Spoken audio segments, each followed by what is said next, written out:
Amigos y amigas, miércoles 29 de abril del 2020, los saludo de manera afectuosa para traer a ustedes un tema por demás interesante, como lo es la situación jurídica laboral de los servidores públicos que optan de manera estricta resguardarse domiciliariamente para prevenir daños a su salud y vida ante los efectos de la pandemia por COVID-19. Estos empleados son coaccionados para que no dejen de acudir a sus lugares de trabajo pese al estado de exposición en el que se encuentran ante la falta de insumos médicos y también por múltiples factores. La justicia federal los asiste, pero en determinadas condiciones. ¿Cuáles son? No se muevan de sus lugares, que les va a gustar.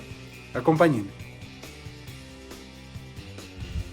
El pasado día 23 de abril del 2020 fue publicado en el Diario Oficial de la Federación el decreto por el que se establecen las medidas de austeridad que deberán observar las dependencias y entidades de la Administración Pública Federal, en el cual se estableció que derivado del problema de salud pública que actualmente enfrentamos por COVID-19, no sería despedido ningún trabajador. También se estableció que no habría incremento de personal, que de forma voluntaria se reduciría el salario de los altos funcionarios públicos hasta en un 25% de manera progresiva, y también que los altos funcionarios de subdirector hasta presidente de la República no tendrían aguinaldos ni ninguna otra prestación de fin de año, pero especialmente que se extendería hasta el 1 de agosto del 2020 la suspensión de labores con goce de sueldo a quienes ya se encontraban en esa situación debido a la pandemia del coronavirus, debiendo permanecer cerradas la mitad de las oficinas, con excepción de las que atiendan de manera directa al público o aquellas que sean esenciales para el bienestar de la población.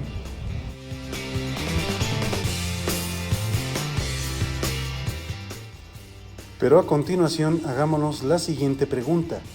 ¿Qué sucederá cuando el trabajador al servicio de una dependencia o entidad pública federal, estatal o municipal, ya sea de salud o no, de acuerdo a sus antecedentes médicos o estado de vulnerabilidad, decida voluntariamente no presentarse a trabajar por ser mayor de 60 años de edad, encontrarse en estado de embarazo o puerperio inmediato,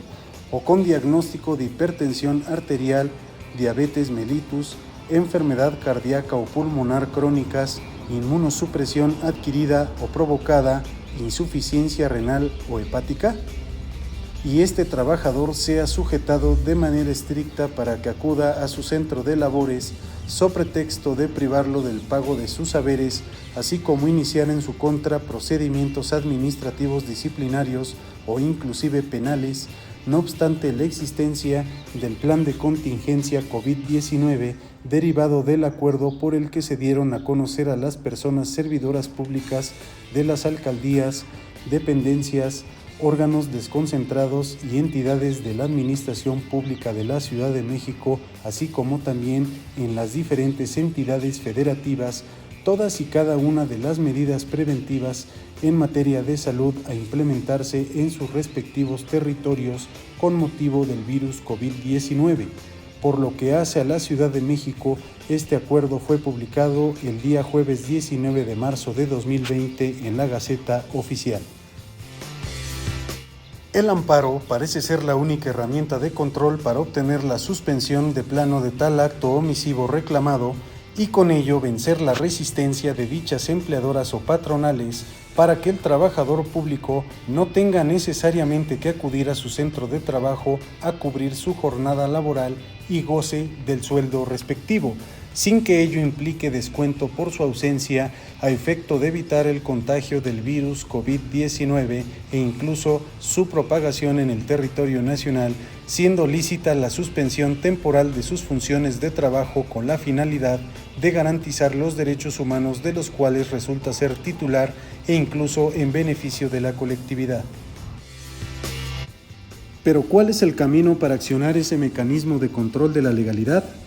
Tenemos que el artículo 4 constitucional establece el derecho a la salud, lo que se traduce en la obligación del Estado de establecer todos los mecanismos necesarios para que las personas tengan acceso a sus servicios, a través de la implementación de acciones dirigidas a proteger, promover y restaurar la salud del individuo y de la sociedad en general, lo que implica información, prevención, atención, control de enfermedades y otorgamiento de medicamentos y otros insumos esenciales requeridos para el diagnóstico y tratamiento de padecimientos, cuya existencia y disponibilidad debe de estar garantizada.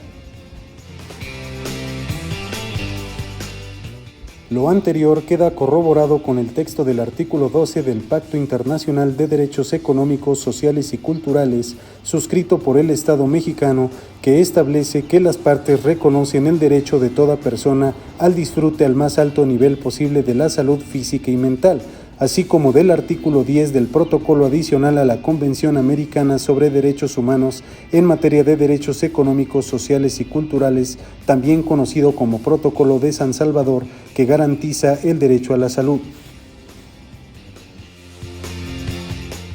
Vale la pena mencionar que el pasado 11 de marzo del año 2020, la Organización Mundial de la Salud declaró que la enfermedad por virus COVID-19 es oficialmente una pandemia, por lo que en ese panorama, tanto la jefa de gobierno de la Ciudad de México como los diferentes gobernadores de las entidades federativas emitieron decretos y acuerdos por el que se dieron a conocer instrucciones a personas servidoras públicas de alcaldías, municipios, dependencias y órganos desconcentrados y entidades de la administración pública estatal y de la Ciudad de México todas las medidas preventivas en materia de salud a implementarse en sus correspondientes estados con motivo del virus COVID-19. De manera particular, por cuanto hace al de la Ciudad de México, este fue publicado el día 19 de marzo de 2020 en su Gaceta Oficial, en cuyo artículo primero, inciso D, se señaló que los grupos vulnerables no deben asistir a su centro de trabajo. Bajo ese contexto y ante el desconocimiento de los servidores públicos acerca del alcance y fuerza legal de esos decretos o acuerdos, es importante mencionar que dentro de la demanda de amparo indirecto que se formule, resulta indispensable que el solicitante manifieste cuál es su edad, la enfermedad, estado o padecimiento que presenta, adminiculándola con las pruebas ofrecidas de su parte, es decir, las constancias, notas o estudios médicos originales para acreditar tal acerto, acta del registro civil, así como credencial de empleado y último talón de pago del servicio público para crear convicción en el juzgador federal sobre el padecimiento del solicitante del juicio de garantías y su calidad de empleado público, lo que lo sitúa indefectiblemente dentro de los grupos vulnerables mencionados en el acuerdo o decretos antes referidos.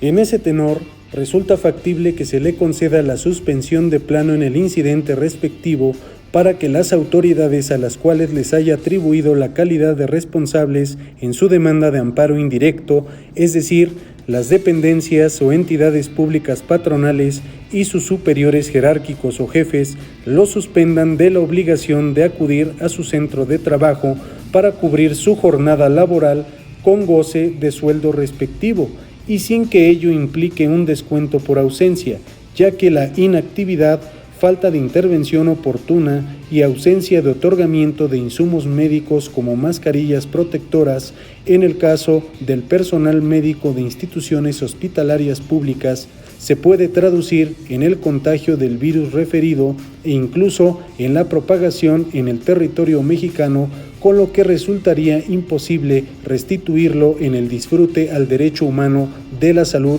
y la vida, por correr precisamente peligro esta última, por lo que la medida cautelar se otorgaría para que se decreten todas las diligencias necesarias para vigilar y garantizar que se cumpla con la finalidad de tutelar sus derechos humanos e incluso los de la colectividad, pues es un hecho notorio para la sociedad que al día de hoy dicha pandemia se ha extendido en el mundo a más de 160 países y en los 5 continentes, y que en nuestro país el número de casos confirmados se incrementa día a día. Debe destacarse que la pandemia pone en riesgo la vida del trabajador al servicio del Estado, ya que de seguir asistiendo a su centro de labores sin la presencia de los insumos médicos necesarios, se le estaría causando un daño de imposible reparación a su salud, poniendo en riesgo no solo esta, sino también la de la colectividad, pues al pertenecer aparentemente a un grupo vulnerable por padecer de enfermedades respiratorias, crónico-degenerativas o cualquiera de las mencionadas, es factible que se contagie con mayor facilidad del virus COVID-19, por lo que resulta necesario que se tomen todas las medidas pertinentes para evitar la propagación de la pandemia.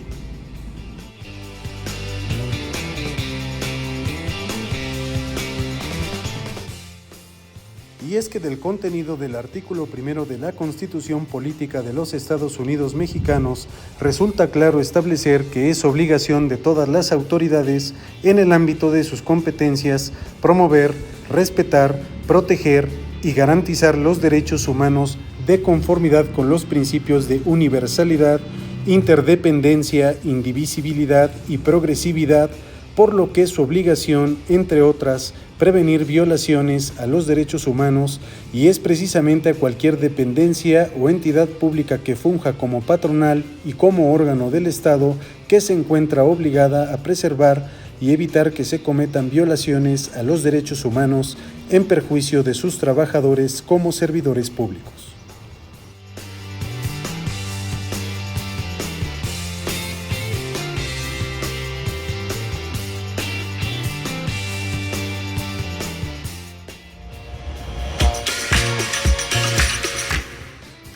El derecho a la salud y aún a la propia vida son dos de los derechos humanos fundamentales que exigen que se apliquen e implementen todas las medidas necesarias para que las personas que acuden al juicio de amparo no les sean vulnerados aquellos, independientemente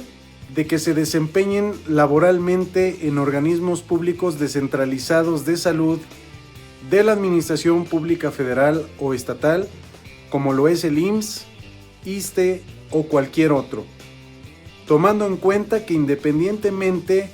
de los acuerdos u órdenes emitidos por los ejecutivos estatales o autoridades municipales,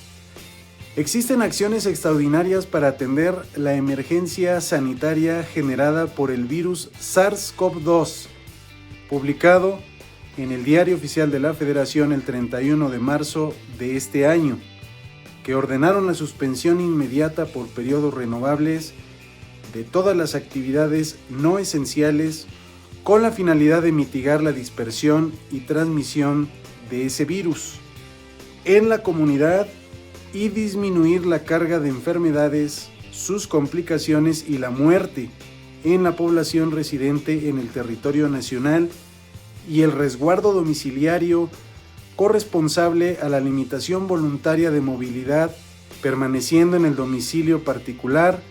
o sitio distinto al espacio público el mayor tiempo posible, mismo que debe ser estrictamente